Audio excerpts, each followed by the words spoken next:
حضرت علی کرم اللہ وجہہ کے مشکل ترین فیصلے، جھوٹے گواہ بھاگ گئے۔ کہانی نمبر 3۔ ایک مرتبہ حضرت علی رضی اللہ عنہ کے پاس ایک شخص کو چوری کے الزام میں لایا گیا۔ ساتھ گواہی دینے کے لیے 2 گواہ بھی موجود تھے۔ حضرت علی رضی اللہ عنہ دوسری کام کی طرف متوجہ ہو گئے۔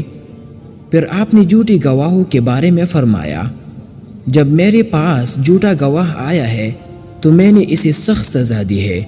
کچھ دیر بعد آپ نے ان دونوں گواہوں کو طلب کیا تو معلوم ہوا کہ وہ دونوں جھوٹے گواہ پہلے ہی فرار ہو چکے ہیں، لہٰذا آپ نے ملزم کو بری کر دیا۔ مرحوم کی وصیت۔ کہانی نمبر 4۔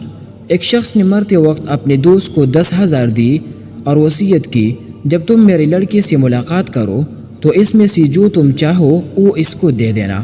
اتفاق سے کچھ روز بعد اس کا لڑکا وطن واپس آ گیا۔ اس موقع پر آپ رضی اللہ عنہ نے اس آدمی سے پوچھا، بتاؤ تم مرحوم کی لڑکے کو کتنا دو گے؟ اس نے کہا 1,000۔ آپ نے فرمایا اب تم اس کو 9,000 دو، اس لیے کہ جو تم نے چاہا وہ 9,000 ہے، اور مرحوم نے یہی وصیت کی تھی کہ جو تم چاہو وہ اس کو دے دینا۔ شہادت۔ کہانی نمبر 5۔ حضرت سیدنا علی رضی اللہ عنہ نے 4 برس 9 ماہ چند دن امور خلافت سر انجام دیے۔ آخر کار اس دنیا میں 63 سال گزار کر خارجی ابن ملجم کے ہاتھوں کوفہ میں 21 رمضان المبارک یعنی 40 ہجری کو شہادت پائے۔ تاریخ ابن عساکر۔